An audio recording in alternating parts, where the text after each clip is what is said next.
Okay. Well, there we are. Oh, yes, start. Welcome to the Wrestling Pod. I am your host, Carlito Santiago, and today we are here to talk about what went down on Friday Night SmackDown. Off of the heels of a blockbuster footage of Cody Rhodes attacking Drew McIntyre in his home in Florida, what did the American Nightmare have to say about his actions, and what consequences did they have at the top of the Blue Brand? This was all kind of pre-taped, so everything is something. All of these is what I knew what happened. Like, I know exactly what happened. So again, I'll make sure it's addressed in the description or in the title. But Damian Priest kicked off Friday Night SmackDown. The former World Heavyweight Champion hit the ring to kick off the show and wasted little time showing respect to the recently retired John Cena before turning his attention to last week's win over Damian to Aleister Black and Zelina Vega. Before he could talk about 2026, the latter interrupted, calling the Punisher a hypocrite. The distraction allowed Aleister Black to attack his rival from behind, but Priest fending him off. He grabbed the table from underneath the ring and set it up in hopes of driving his foe through it, but ultimately found himself on the receiving end of a steel chair attack, which of course then, getting driven through the table, Malachi or Aleister Black delivered a Mariota, driving the babyface through the table. He exited the arena with his wife in the boos from the WWE, faintfully, just rolled down. This would B+. Honestly, this was really good. This was a really good opening segment. B+. Pretty good opening way to do it, to continue the Priest and Aleister Black feud. Next, we got a 9-title match with the Kabuki Warriors versus Nia Jax and Lash Legend in Christmas gear. Their eyes set on winning tag team gold, the relatively new team of Nia Jax and Lash Legend wasted little time establishing their power advantage over the reigning women's tag team champions, Asuka and Kairi Sane. The pirate Disney princess, though, soared through the air, wiping her opponents out, entering the commercial break. The powerhouse tandem regained control during the break, isolating Zayn and cutting her off from her partner. A hot tag to the Empress of Tomorrow, though, had the fans back into the match and the champions rallying. The heels cut off the comeback attempt, though, and Jax finished Zayn with the Annihilator to secure the win. Afterwards, though, Blair and Fliss hit the ring, laid into the victors, and sent them scurrying to Sanctuary of the arena floor, before standing tall to close out the segment, with the tag team titles in their hand.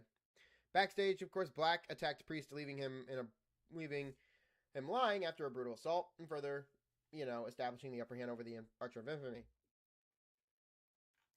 So, just a lot of things going on, especially in these first two segments. Let's keep going. Cody Rhodes attacked Drew McIntyre at his home. Well, he did. In a pre-taped video, SmackDown General Manager Nick Aldis visited Drew McIntyre's home, discussed the conditions of the reinstatement, including an undisputed WWE Championship match against Cody Rhodes, a public apology to, of course, the referee, and a hefty fine to be paid for his with his War Games pay. The Scottish Warrior declined, instead telling Aldis he wanted it in writing that Rhodes cannot touch him before the title match, and the American Nightmare will be stripped of the title. Drew McIntyre received a notification from his security cameras that Rhodes was at his front door. The two brawled before police officers separated them, with the champion exclaiming, "Merry Christmas, asshole." After the video aired, Byron Saxton caught up with Nick Aldis, who was interrupted by The Miz. The Hollywood A-lister apologetic for a match with Joe Hendry, and the SmackDown General Manager approved for next week. So Joe Hendry versus The Miz, ladies and gentlemen. That was graded an A. So can't wait for that. Okay. Julia took on Alba Fire. Driven by rage and a determination to get her title back, Julia took the fight to Alba Fire early on Friday, punishing the Scottish-born superstar while the same time the women's champion Chelsea Green watched from ringside.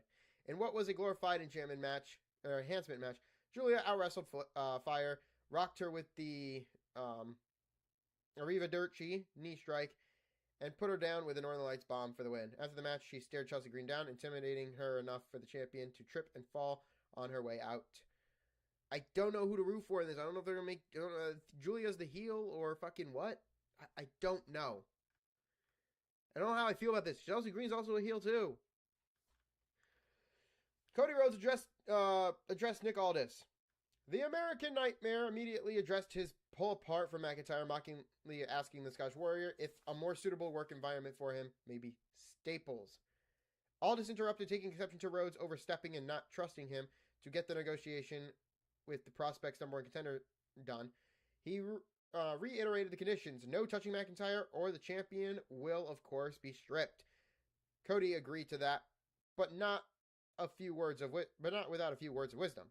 Rhodes told Aldis not to forget who he is. QB1, the guy who changed the industry, the superstar who dethroned the tribal chief.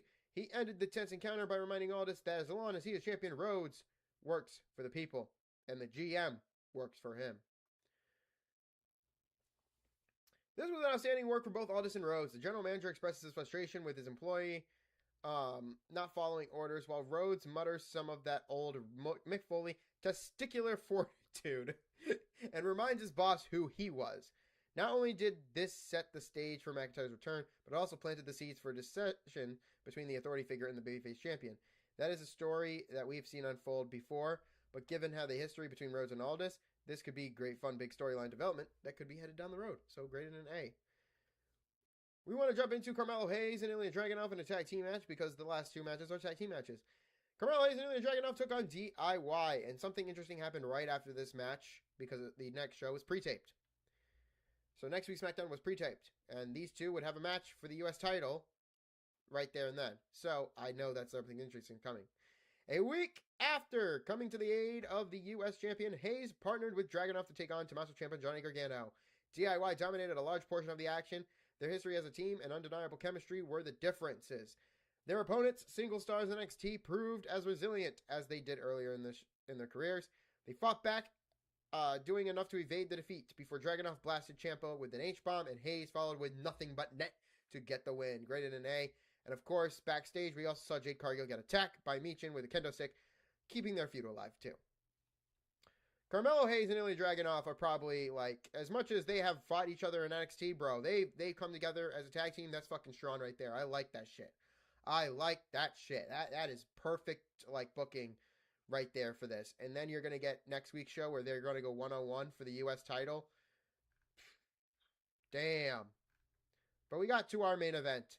We needed to see the Wyatt Six in here. The Wyatt Six took on the MFT for the tag team titles. It was JC Mateo and Tonga Loa versus Joe Gacy and Dexter Lumis.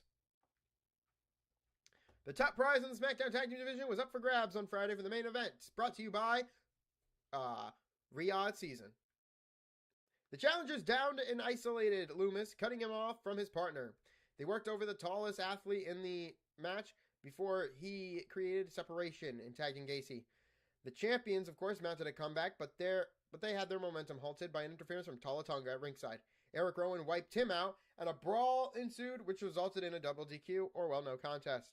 And to close out the show, the Wyatt Six and the MFTs waged war amongst each other around the ring to close out the show. Rains of boos also came down here. There were cheers, and there were rains of boos that came down after the match was over, and it just kept getting interesting and interesting until the fucking brawl happened. So, nothing new. I think this sucks. Maybe they should have had Rhodes and them address this at the finale, you know, and then have McIntyre show up and touch Rhodes, you know, to ensure that, like, you know, McIntyre can do what he wants. You know, he's going to pay that fine. He's going to get his championship match. He's going to get what he wants, but he can, you know. And I mean, I like how all this said, you know, you showing up there proved his point. You're making his point for him. God damn it. So, for a show that was pre-taped, or well taped, this was fairly strong effort and a much maligned SmackDown brand.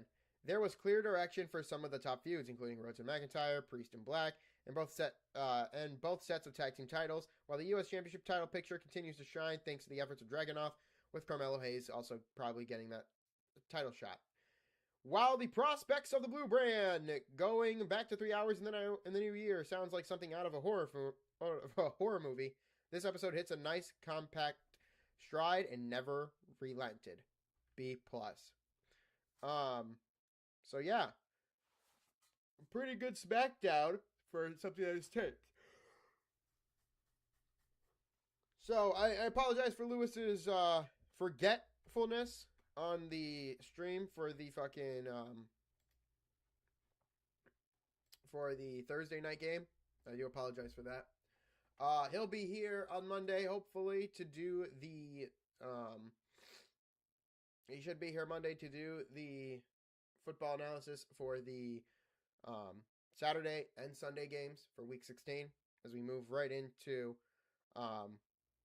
we'll be moving right into Week 17. So, let me, if you guys like SmackDown, let me know what you guys think in the comments down below. Fairly graded SmackDown, of course. If there's anything you guys should go and check out, it's probably the maybe the opening segment. I would say anything with Rhodes and Drew McIntyre shit. And of course, this match right here, the tag team match between Carmelo Hayes and Ilya Dragunov. Go check that out. It's interesting. I will be back Tuesday to give you guys what went down on Monday Night Raw. I think, actually, let me check the calendar real quick. Yeah, we got 2 more Monday Night Raws before the end of the year and the start to the new year. You guys will get that New Year's Raw, of course, January 6th. You guys see it. And, of course, the new SmackDown, the first SmackDown, January 3rd. You guys can expect me to do that. Next week will be the last SmackDown of the year, and Raw will have the 29th, December 29th, which maybe the 22nd. Maybe the 22nd is probably their last Raw, because they're probably going to do, like, a best of Raw of the year type shit. I would. But, without further ado, ladies and gentlemen, I will see you guys later. Peace.